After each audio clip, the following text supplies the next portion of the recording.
Nassau County police say they're going to be increasing their patrols over the Labor Day weekend. They're going to be looking for drunk drivers, those under the influence. They say the heightened patrols are intended to keep the roadways and drivers safe with the high volume of traffic to be expected. Well, this may not be a shocker, but drivers of those so-called ghost cars rarely follow the rules of the road. Thank you, Captain Obvious. That's the word from a new city council report, which say people driving around with the fake or no license plates at all, well, they frequently speed, they park illegally, avoid tolls, and they never pay their fines. Councilmember Gail Brewer, who also chairs the Committee on Oversight and Investigation, says it's costing the city millions in lost revenue. It really needs to be a focus of the police department because of, like I suggested, not only the lack of payment of fines, but also the danger to the rest of us, New Yorkers, because these are the cars that are producing the most traffic infractions. The Bronx had the highest number of ghost cars at 30%, according to this report, followed by Brooklyn and Queens at 28% each, Manhattan 15%, and only 1% out on Staten Island. A woman in Brooklyn's been arrested in connection to a bloody robbery in East New York 2 weeks ago. Police say 45-year-old Siobhan Charles stabbed a man 4 times before stealing his cash.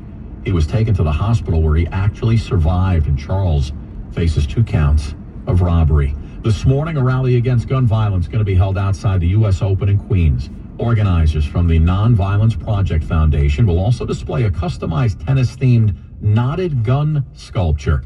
One of the group's members, Kylie Osage, tells 1010 Wins they picked the Open so they can gain more national attention. We're revealing this statue because, art tends to unite people and it inspires a positive change.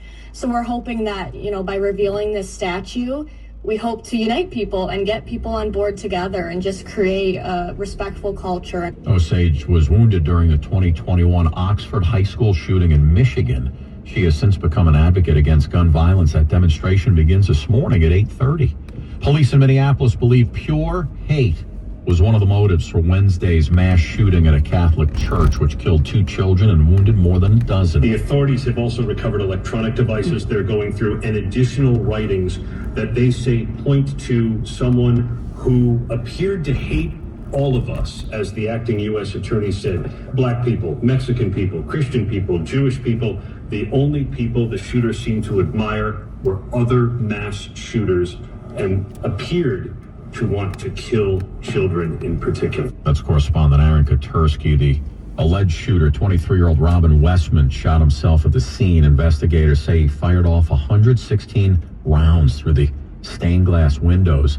Jesse Merkel is the father of one of the victims, and he praised those who stepped in to help. I've heard many stories accounting the swift and heroic actions of children and adults alike from inside the church.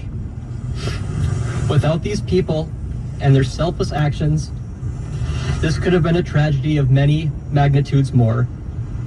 For these people, I'm thankful. And the investigation continues. The White House has picked a new CDC leader after the recent firing of Dr. Susan Menarez. An administration official says Jim O'Neill has been tapped to serve as acting director of the CDC after Director Menarez was removed from her post. O'Neill is a top deputy to Health Secretary Kennedy. Menarez was ousted after she raised issue with Secretary Kennedy's vaccine policies, which critics say contradict scientific research. Kennedy has also reshaped a vaccine advisory panel with vaccine skeptics. Meanwhile, the chairman of the Senate's Health Committee has responded by calling for congressional oversight, while several Democrats are calling for Kennedy's ouster. That's Linda Kenyon reporting. 4 other senior officials at the CDC have all resigned in recent days. A town official in North Carolina under arrest for allegedly putting drugs in his granddaughter's Dairy Queen. Imagine this. Investigators say 66-year-old James Oakley Jr. earlier this month flagged down a police officer near the DQ, told him that his granddaughters discovered 2 hard objects in the ice cream. Tests later determined they were pills containing cocaine and Molly. The girls didn't ingest the drugs, fortunately. Police combed through surveillance video, found that Yoakley put the pills in the ice cream himself, but they still don't know yet why. He faces several charges, including child abuse and drug possession. Yoakley has since resigned from his post at the Surrey County Board of Elections office. He continues to maintain his innocence.